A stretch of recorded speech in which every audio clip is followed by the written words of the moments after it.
Okay, kids, so we're back here and we're into section 1.3. A good chunk of this is review. It's about G. What's up, G? Acceleration due to gravity. Sometimes the acceleration that we use is due to the Earth's gravitational field. It's got the symbol little g. It's negative 9.8 meters per second squared. Negative because we've decided that up would be positive y hat and negative y hat would be negative. So since acceleration due to gravity is straight down, we usually use negative 9.8 meters per second squared y hat. So in grade 11, we probably, well, we didn't add the y hat, right? We were in grade 11. Everything was one-dimensional. But now since it's two-dimensional, it's good to realize that this acceleration g is an acceleration that is completely in the y direction. And that when objects are experiencing this acceleration, we say that an object is in free fall. We talked about this already. Uh, you can have an initial velocity that's zero. You can have an initial velocity that's greater than zero. You can have an initial velocity that's less than zero. I think this was the video lesson from a couple of video lessons ago. So you can either drop an object, you can either throw an object upward, or you can throw an object downward. We talked about this a couple lessons ago, right? But any way you look at it, once the object's moving in this G, it's called free fall. And we're assuming there's no air resistance. So if you were to draw a free body diagram, remember that from grade 11, free body diagram?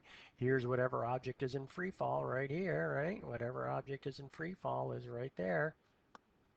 The only force acting on it would be the force of gravity due to the gravitational field near the surface of the Earth. And in grade 11, we also gave it another name, weight. We said it was the same thing, and was calculated by taking the mass of the object and multiplying it by the gravitational field strength near the surface of the Earth.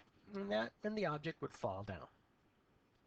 Now, if there's air resistance, it's a different situation. Air resistance really comes into play or is important for objects with large surface area. Can you think parachute, right? And large velocities. When things start moving through the air quickly, the air resistance really picks up because it's trying to push so much air out of the way so quickly. That's when air resistance really picks up.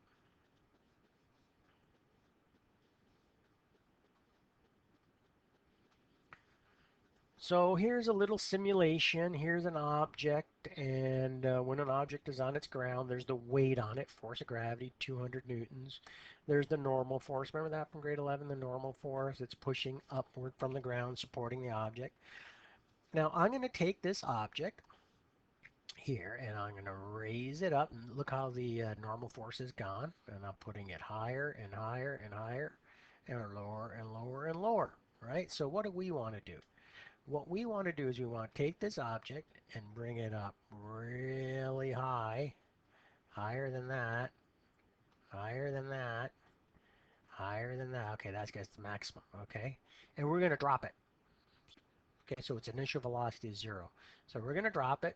If you take a look at here, the weight doesn't change, but as it's falling faster and faster, faster, look at this velocity here.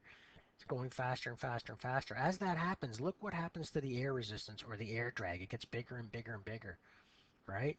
But then what happens, since this force gets bigger, eventually it gets to a point where they're equal with each other. And the object falls with something called terminal velocity or terminal speed. It's not speeding up anymore. It's still falling downward, but only at this terminal velocity. Oh, it hit the ground. Okay, so let's try to add a parachute to this, and let's see what happens here.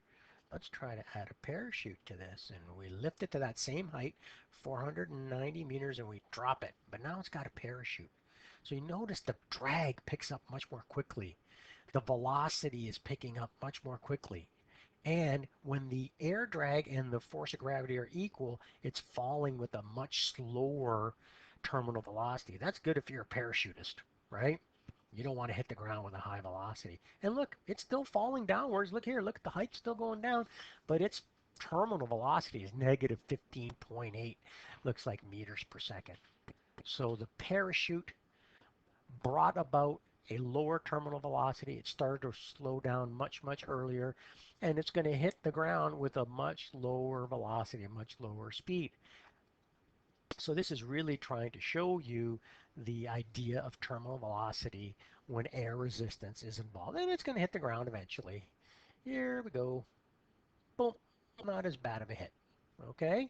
Now we're going to do the same thing again, but we're going to have a big parachute. So now predict what you think is going to happen.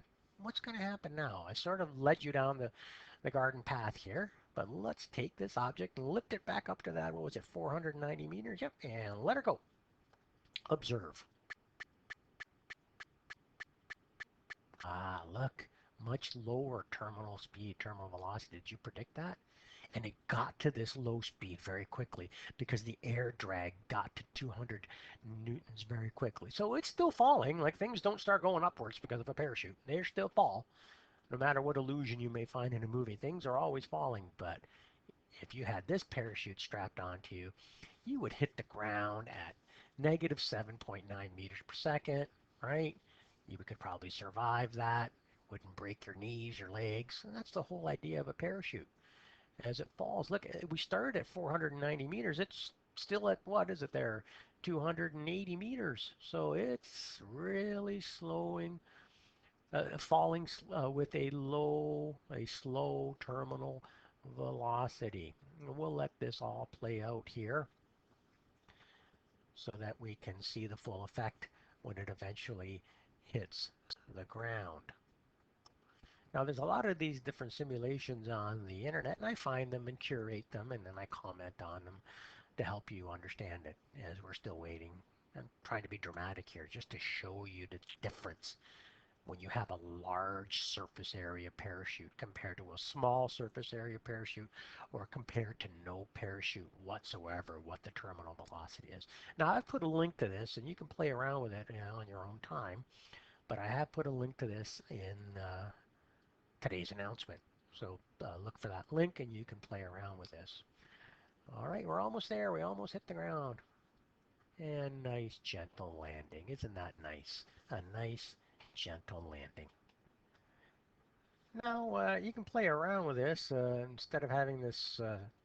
This is what, 200 Newton weight. This is 20 Newton weight. Let's drag this up to 490 meters. See what happens there. Okay, so look at that much lower terminal velocity here, about 10 meters per second downward. So there's that, right? Let's put a tiny parachute on it and see what happens here. Oh, wow, look at that. Minus 5 meters per second terminal velocity. Wow. Okay, let's put a big parachute on it. See what happens. Up to, oh, no, I want to get it to 490. Come up, there we go. Look at that, minus 2.5 meters per second terminal velocity. Very interesting. You can play around with this. So back to the note here, and what do I got written down here? Well, I got this for you. As the velocity, oopsie daisy, oopsie daisy, there we go. As the velocity of a falling object increases, the air resistance increases. So you saw that in the little simulation we had. As the object falls faster and faster and faster, this force right here gets bigger and bigger and bigger. So if you do F net equals ma on this, remember Newton's second law, the only two forces on it are gravity and force of air resistance, or air drag, and that's going to equal mass times acceleration. Newton's second law. And eventually, and you saw this in the simulation that I showed you, eventually this force and this force of gravity and the force of air resistance, they become equal in magnitude, but opposite in direction. And when that happens, your net force is zero, and therefore your acceleration is zero. And you saw that in the simulation. The object started to fall with a constant velocity. All right, the object started to fall with a constant velocity. And we can graph this. Here's a graph of time versus the magnitude of the velocity of the object. So what happens, as you saw in the video, okay, the object's velocity starts to pick up with quite a pace, but then look at this, the steepness of this curve gets shallower and shallower and shallower until eventually the object falls with a constant velocity known as terminal speed or terminal velocity. There you have it, section 1.3.